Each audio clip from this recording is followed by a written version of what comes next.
Imagine um mundo desconhecido. A luz, os sons, os cheiros, tudo é novidade. Você pode não se lembrar, mas já visitou esse lugar e essa experiência foi decisiva para você chegar onde chegou hoje. Estamos falando da primeira infância, que vai desde o momento em que nascemos até os 6 anos de idade. Vamos saber mais sobre essa etapa de puro aprendizado e muitas descobertas no NBR Entrevista Especial das Crianças, que começa agora.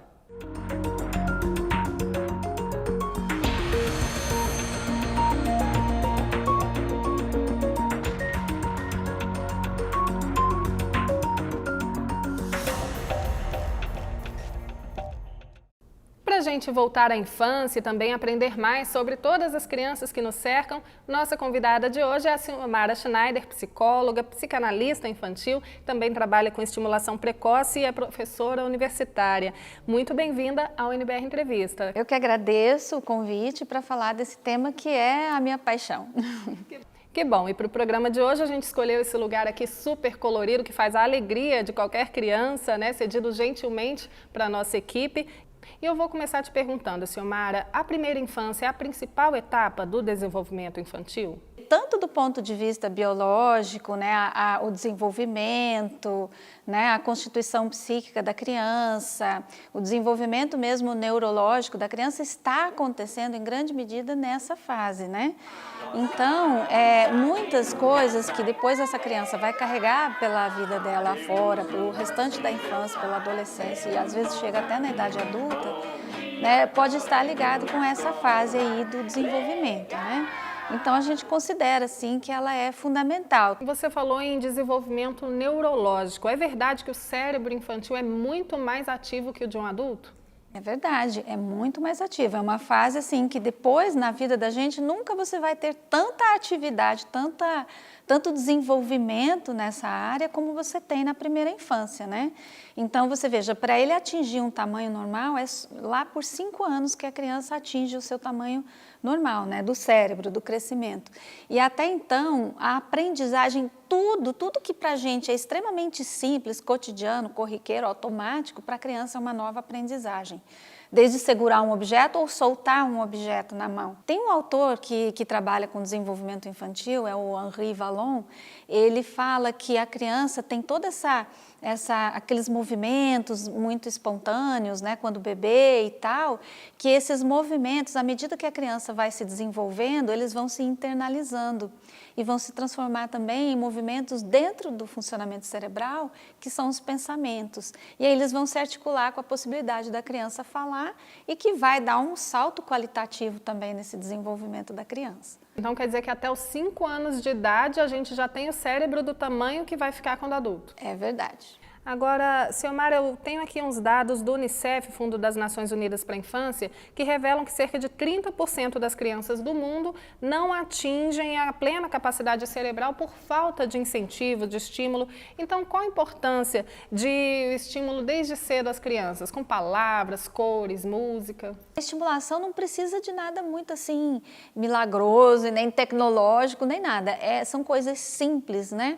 Por exemplo, aqui a gente está num local que tem um tapete, né? É como se fosse uma grama artificial. Se você pega um bebezinho de 6 meses e você sabe que não tem peça pequena no chão para ela engolir nem nada, deixa ela sentadinha ali e deixa ela engatinhar. Isso é um estímulo também. Ficar só com o bebê no colo prende ele, né? Então, prende os movimentos que ele pode fazer para se desenvolver. Então, você deixa a criança no chão, sentadinha, com uma garrafinha vazia de água mineral fechadinha, e aquilo vai fazer barulho, essa criança vai estar já se estimulando a partir de som, a partir do contato que ela vai ter mais livre, da visualização que ela vai ter, né, num ângulo muito maior, se ela estiver no colo. Ou seja, não precisa de nada caro para fazer essa estimulação, até um chocalho com garrafa PET. Exatamente, né? Bota um feijão lá dentro, mas aí tem que fechar bem, né? Porque senão a criança vai engolir, né? Agora, quando se acende um sinal amarelo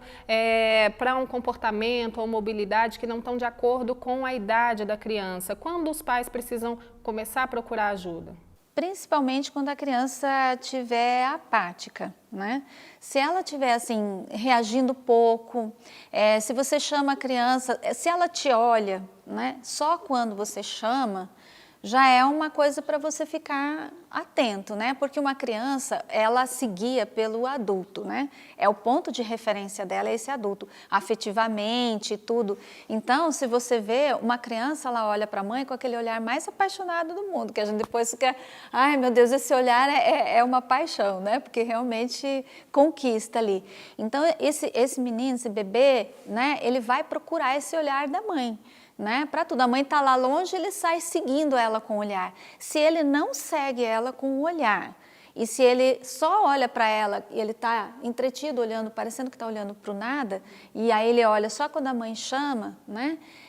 Já é um certo alerta. Isso a gente tem que ficar atento, porque realmente ele pode estar desligado do mundo. E aí ele não vai receber os estímulos para se desenvolver e tudo mais. Agora, pode ser um alerta para que tipo de situação? Autismo? A gente pensa, digamos assim, que o quadro mais conhecido seria o autismo, mas tem outras situações também que geram essa apatia, a gente chama, né, na psicanálise de essa desvitalização da criança, como se ela não tivesse ligada, né, ao seu referencial de mundo, que é o adulto, os cuidadores dela, né? Ciomara, quando a criança precisa ser encaminhada para uma terapia infantil? Desde pequena, algumas crianças têm essa indicação? É a partir desse momento que aconteçam atrasos no desenvolvimento, né?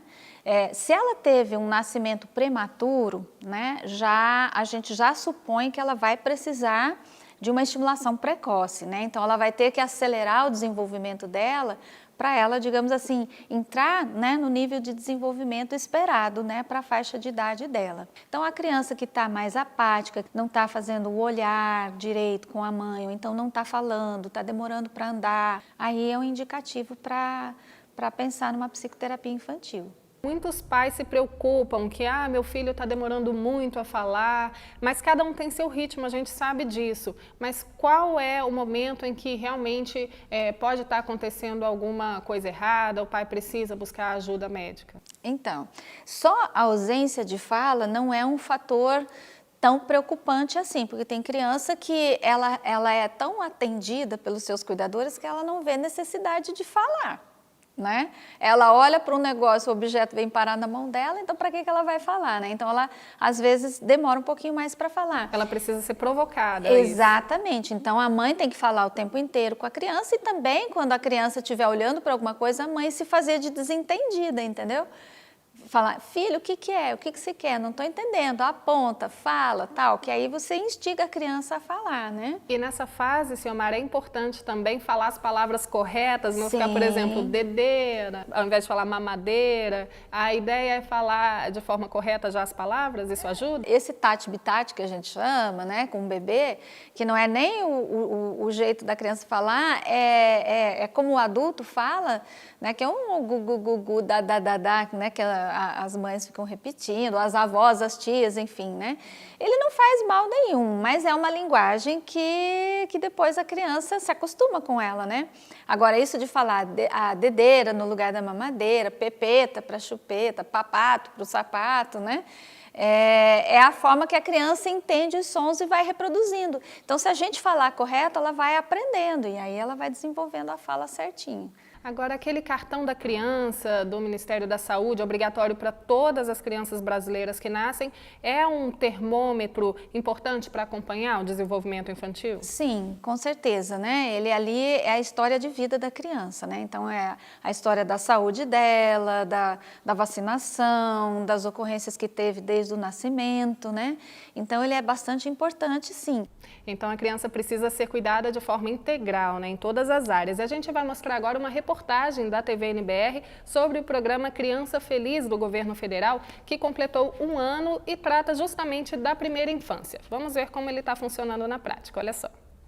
O Criança Feliz pode ser definido como um programa que dá orientações sobre saúde, educação, cultura, garantia dos direitos e ações para a superação da pobreza. Erenilza, de 37 anos, é mãe de 9 filhos. Ela conta que conheceu o Criança Feliz quando estava no hospital para dar à luz a pequena Bianca, hoje com apenas 15 dias. Ficou sabendo que os cuidados com a criança nos primeiros 1000 dias de vida são de muita importância para a saúde mental e emocional. De lá para cá, ela já recebeu 2 visitas do programa. E o que a monitora ensina ajuda Erenilza a dar para a filha a oportunidade de se desenvolver plenamente. Eu não conversava com meus filhos, eu não tinha paciência de comunicar com eles, tirar aquela horinha para eles, né? Agora eu estou tirando a hora para eles, de conversar com eles. É incrível a abertura das famílias para o programa. Todas abraçaram o programa de uma maneira incrível, que você adentra a família e pode melhorar aquela família o que ela já tem de melhor. O Criança Feliz já tem a adesão de 2.615 municípios em todos os estados. E em cerca de 700 cidades, a visitação domiciliar já foi iniciada. O programa, que é voltado para crianças de até 3 anos beneficiárias do Bolsa Família e para crianças de até 6 anos que recebem o benefício da prestação continuada, teve investimentos de 300 milhões de reais em 2017. Para 2018, o investimento será de mais de R$1 bilhão. Até agora, são mais de 40 mil atendidos em todo o país. Essas crianças vão ter um desenvolvimento melhor, vão chegar na escola em melhores condições que seus pais chegaram, em termos de capacidade de aprender, vão ter mais escolaridade e no futuro vão ter uma renda melhor que a dos seus pais e vão ajudar a família a sair da pobreza. A primeira-dama e embaixadora do Criança Feliz, Marcela Temer, acompanhou uma visita na casa de Raquel e Simval. O mais importante é ver as famílias recebendo os visitadores. Eu quero registrar a importância dos visitadores do programa Criança Feliz. Eles são a força do programa e junto com as famílias que são beneficiadas. Curiosidade de ver a minha filha crescendo mais evoluída, não ficando para trás das crianças. Ciomara, como a gente pode escutar os bebês e as crianças, né, aí na primeira infância? Muitos não sabem nem falar, mas já sabem se expressar de alguma forma. Como a gente precisa ficar atento para essas expressões deles? Os adultos têm, às vezes, uma certa dificuldade em escutar. Eles gostam mais de já saber e prever o que está acontecendo com a criança, né?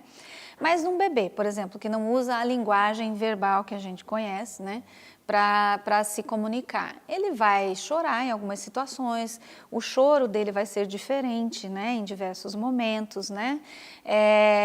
A própria satisfação da criança, daí a tranquilidade dela, o sono, né, o sono de horas longas também, né? Esses fatores vão nos sinalizar que aquela criança está bem. Por exemplo, se a mãe vai dar o banho, né? Se essa criança é pequenininha, mas ela vai com as mãozinhas assim, cerradas, fechadas, né? Você tem que, né, ver que talvez essa criança esteja com medo, né, do banho, talvez o banho anterior tenha sido um pouco mais invasivo, então você vai com mais cuidado, né, vai fazendo uma massaginha na criança para ela relaxar, ela vai abrindo a mãozinha. Então, é uma escuta, na verdade, de percepção. Até a linguagem, né, corporal. É uma linguagem corporal, é o choro. E é muito importante que a mãe fale com a criança nessa fase, mas ele não vai me entender. Vai. Pode ter certeza, ele não entende o significado da palavra, mas ele vai entender a tonalidade com que essa palavra está sendo dita, e essa tonalidade vem, né, cheia de afeto. E a fala da mãe com o bebê, para todas as atividades que a criança vai fazer, está colocando essa criança no mundo da linguagem. Mesmo que se porventura essa criança tenha nascido surda, ainda assim é preciso ser falado com ela, porque o surdo também entra no mundo de falantes. E é desse mundo que ele tem que fazer parte também, né? Então, ou seja, sempre a linguagem, sempre o olhar e sempre o contato, né, corporal mesmo. A sensibilidade do adulto para tudo isso. Tá certo? A gente vai precisar fazer um rápido intervalo e na volta vamos saber até que ponto as atividades oferecidas para as crianças podem ser um estímulo saudável para o desenvolvimento delas. É já, não sai daí.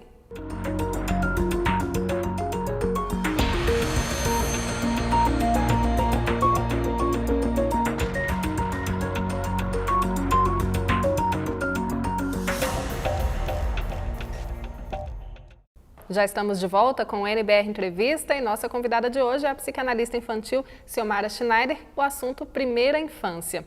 Ciomara, as crianças vão muitas vezes cedo para a escola, até a partir de 4 meses de vida, por alguma necessidade dos pais, como trabalho, por exemplo. Quais os reflexos dessa escolha na vida da criança? O que a gente tem que pensar, assim, é que essa escolha, ela pode ser feita a partir de uma necessidade mesmo dos pais, né? Por conta desse mundo contemporâneo. Mas se os pais tiverem a chance, a oportunidade de deixar os filhos meio período na escola e meio período em casa com uma pessoa de confiança que possa cuidar, né? É mais interessante para a criança. Ela vai ter um momento mais livre dela, de fazer a atividadezinha que ela quiser, brincar. Agora, algumas mães que têm essa possibilidade ficam com os filhos até, por exemplo, os 4 anos de idade, quando eles precisam ir para a educação infantil. Isso também é saudável para a criança? É saudável se essa mãe se dedicar a fazer a estimulação que a criança precisa, entendeu? Então, por isso que eu digo, a gente tem que pensar caso a caso. Eu não posso te dar uma visão geral. Uma receita de bolo. Porque se eu deixar essa criança 4 anos com a mãe que fica lá no celular a manhã inteira, nas redes sociais, e o menino no cercadinho, é melhor ele ficar na escola. Agora, falando sobre o lado psicológico da ida desde cedo para a escola, até com meses de vida, essa ruptura com os pais pode ser positiva ou negativa? Essa ruptura com os pais, ali por 8 meses de idade, né, entre 8 meses e 1 ano, é importantíssimo que ela aconteça. Outras pessoas precisam entrar na vida da criança, ela precisa se desgrudar um pouquinho dos pais, dos principais cuidadores, principalmente a mãe, né? Vários autores apontam essa mesma fase, mas às vezes com nomes diferentes, conceitos diferentes. Por exemplo, o Piaget, que é um grande psicólogo do desenvolvimento, ele vai dizer que é a angústia dos 8 meses, né? E é importante, então, que entrem outros personagens aí. Que entrem outros personagens. Então, não seria só necessariamente ir para a escolinha, mas começar a sair um pouco daquele mundinho da mãe e do bebê. Porque que tipo de dificuldade a criança pode ter no futuro, depois da primeira infância, que são 6 anos de idade, se ela ficar só com a mãe ali como numa bolha? A dependência emocional, né? O apego reativo, que a gente chama, que é uma patologia. A criança não conseguir socializar, não conseguir fazer as coisas de forma independente, né? Isso vai aparecer lá na escola, na época da alfabetização. E sobre televisão, tem um limite de tempo que a criança poderia ficar em frente à televisão, mais saudável? A criança tem a atenção flutuante, que a gente chama. Então, ela está fazendo uma coisinha aqui, dali a pouco algo chama atenção ali, ela já vai querer fazer uma outra coisinha. Então, ela troca muito de atividades, né? Então, televisão, se você deixar o dia inteiro a criança na televisão, ela vai perder de se estimular com outras coisas. E ela nem vai estar prestando atenção em tudo. Ela vai estar lá meio que hipnotizada por aquela imagem que fica lá piscando, né? Então, é melhor deixar menos tempo. A gente sabe que tem também, dentro da primeira infância, essa fase dos 2 aninhos, mais conhecida como Terrible Two, né? É preciso muita paciência dos pais. A criança começa a ficar um pouquinho mais desafiadora, porque aí ela já adquiriu linguagem, ela já adquiriu o pensamento simbólico, ela vai usar disso. É a fase do que a gente chama de personalismo. A criança está começando a desenhar seus primeiros traços de personalidade, então você tem que dar um pouquinho de autonomia para ela.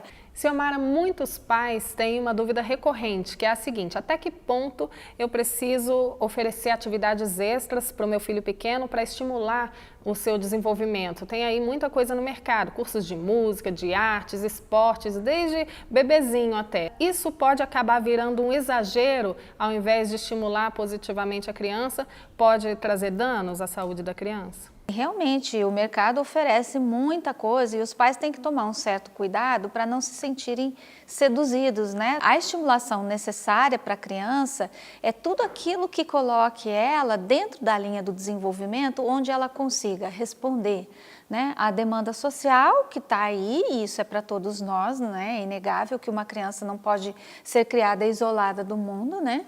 Então, dela poder falar, se comunicar, né? Começar a aprender as atividades que são dia a dia de escolinha, de jardim de infância, que ela possa interagir com outras crianças, brincar. Sem gerar uma sobrecarga e pressão. Sem sobrecarga. Se a criança começar a apresentar, né, sintomas de irritabilidade excessiva, de dificuldade para dormir, ou até mesmo de terror noturno, que são aquelas crises que a criança acorda chorando, gritando, esperneando, ou que essa criança recuse comida, por exemplo, ou que a mãe, por exemplo, que hoje em dia tem sido muito incentivada a amamentação até mais tarde e tal, e que essa mãe não consiga desmamar a criança sem enfrentar uma crise e tal.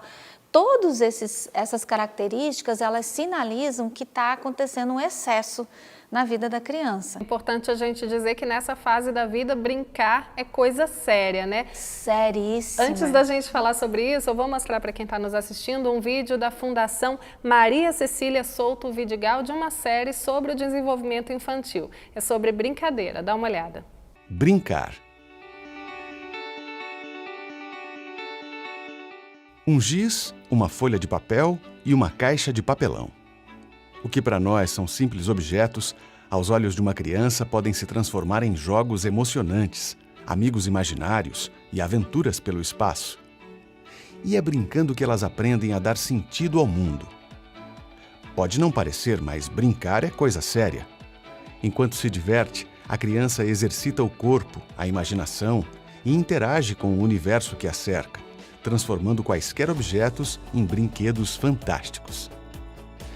Uma simples bola motiva, atrai, socializa, trabalha a coordenação motora, as habilidades corporais e o movimento. O importante não é ter brinquedos caros ou em grande número, mas sim brinquedos adequados que proporcionem um grande número de experiências lúdicas. As brincadeiras também trabalham a motricidade, como andar, correr, subir e descer, e estimulam os 5 sentidos: tato, olfato, audição, visão e paladar, enriquecendo as descobertas das crianças. Logo nas primeiras semanas de vida, já é possível brincar com o bebê. Passar um paninho suave pelo corpo, olhar, conversar, cantar e contar histórias são algumas das maneiras de interagir com a criança, estimulando seu desenvolvimento. Quando uma criança gosta de uma brincadeira, vai querer repeti-la várias vezes, o que não deve ser reprimido. Quando um bebê joga repetidamente os talheres no chão, está aprendendo sobre as leis da física, assim como Isaac Newton fez com a maçã. O tempo que as crianças se conectam às brincadeiras também deve ser respeitado. Apesar de coisa séria, brincar não precisa ter a interferência constante de gente grande. É importante que os pais e outros adultos participem com atenção e afeto, mas as crianças podem e devem brincar também livremente, sozinhas ou entre si. Assim, as crianças podem curtir esse momento tão espontâneo e alegre, ao mesmo tempo em que se desenvolvem plenamente, tanto física quanto emocionalmente. Por serem tão importantes, esses momentos das crianças precisam ser valorizados por todos. A sociedade deve se empenhar para ter o maior número de espaços lúdicos possíveis, garantindo a toda criança seu direito de brincar em ambientes adequados e seguros. Então, Ciomara, brincar de fato é fundamental para o desenvolvimento da criança? Na psicanálise, assim como em outras abordagens também, se considera o brincar fundamental, é a fonte maior de aprendizado da criança. A criança já nasce lúdica, né? E o lúdico é o brincar, né? Então, ela já nasce nesse mundo buscando os objetos à sua volta, buscando conhecer esses objetos. E isso, né, ela vai aprendendo de uma forma lúdica, espontânea, até que ela começa a brincar direcionado também. E a brincadeira pode, inclusive, evitar dificuldades de aprendizagem? Sim, com certeza. Porque no brincar, por exemplo, a gente tem o brincar do bebezinho pequeno, né, que é a fase que a gente está também falando, né? De 0 a 2 anos, vamos supor. A gente chama de jogos funcionais, é a brincadeira com o corpo. Você já viu o bebê chupando o pezinho, ou mordendo o dedo do pé, ou a mãozinha, que eles ficam muitas vezes brincando? É Eles aquela brincam, fase oral, né? Mas eles brincam, e é uma fase oral e uma fase corporal também, né? A gente chama de sensório-motora. né? Então ele está aprendendo os movimentos e está aprendendo a sentir as coisas através do corpo. Então ele brinca de rolar, ele brinca com os lábios, ele brinca com os pés, com as mãos, né? Aí o adulto vai acrescentando coisas nesse brincar funcional com o próprio corpo da criança. Aí o adulto vai e coloca um chocalhinho, coloca um outro bichinho, um móvel para ter um som, e isso é um acréscimo, um a mais nessa estimulação, e que é excelente para o desenvolvimento da criança. Mais tarde, a partir de 2 anos, o brincar vai ser na área da fantasia, o brincar de princesa, o brincar de Homem-Aranha, de Batman, aquelas coisas que as crianças adoram, né? Aí vem uma terceira fase posterior, que são o que a gente chama de jogos de fabricação, que são aquelas coisas de montar, de inventar, de construir, que é importantíssimo também. E cada uma dessas fases, desses tipos de brincadeira, eles desenvolvem alguma coisa na criança, auxiliam no processo de aprendizagem. E aí, em um momento da vida, a gente acaba perdendo esse vínculo com a brincadeira, e quando a pessoa se torna pai e mãe, volta a essa fase. Porque não deveriam perder, e os pais precisam muito brincar com os filhos também, é fundamental. Certo. Bom, o nosso programa já está quase chegando ao fim, mas queria que você deixasse uma mensagem para os pais que estão nos assistindo, os professores, pessoas que cuidam de crianças. Que dica você daria para estar atento ao desenvolvimento infantil? Em primeiro lugar, os pais têm que ser pais eles mesmos, dentro do pensamento deles, dentro da personalidade que eles têm. Eles precisam também trazer de novo um pouco a experiência de filho que eles foram também, né? E somar a isso, aos novos conhecimentos que eles vão adquirindo, e que eles tenham total segurança de que não existe a regra certa ou a regra de ouro para cuidar de um filho, para criar um filho. A gente vai viver muito um processo de experiência, e cada experiência é singular. Cada criança tem o seu tempo, né, de desenvolvimento, e cada pai e mãe aprende a ser pai e mãe também nessa experiência prática com o filho. É uma troca. É uma troca. Então, quando nasce um bebê, nasce um pai e uma mãe também. Claro que eles vão se sentir inseguros muitas vezes, eles vão se sentir com dificuldades, vão pensar, meu Deus, vou deixar morrer, não vou dar conta. Né? A sensação quando você pega um bebê recém-nascido é que você não vai dar conta de cuidar daquela criaturinha. Mas você vai, mas tem que ter muita confiança. E a primeira coisa que os pais têm que fazer é transmitir para o filho essa confiança. O pai e a mãe, eles têm que dizer para o filho o que fazer. E não esperar que o filho, com 2 anos de idade, tome a iniciativa sozinho. Não, ele vai sair das fraldas quando ele quiser. Não, ele vai sair das fraldas quando você tirar ele das fraldas. Ele precisa dessas regras. Ele precisa da regra e da referência. É o ponto de referência, o pai e a mãe. Com certeza é um assunto muito rico, mas a gente está chegando ao fim. Agradeço muito a sua participação aqui no NBR Entrevista, Silmara. Então, tá bom. Eu que agradeço a oportunidade. Como eu tinha falado no início, eu gosto muito de falar nesse assunto. Se você me deixar, eu vou até de noite. Imagina, vamos ter outras oportunidades. Então, tá bom. Obrigada. Bom, e nesse clima de brincadeira, de aprendizado, a gente vai chegando ao fim. Se você perdeu um trechinho desse programa, pode sempre rever lá no nosso canal no YouTube. A gente também conta com a sua sugestão de pauta, de entrevista. Manda um e-mail pra gente, para programasnbr@ebc.com.br. Te vejo no próximo NBR Entrevista. Tchau, tchau.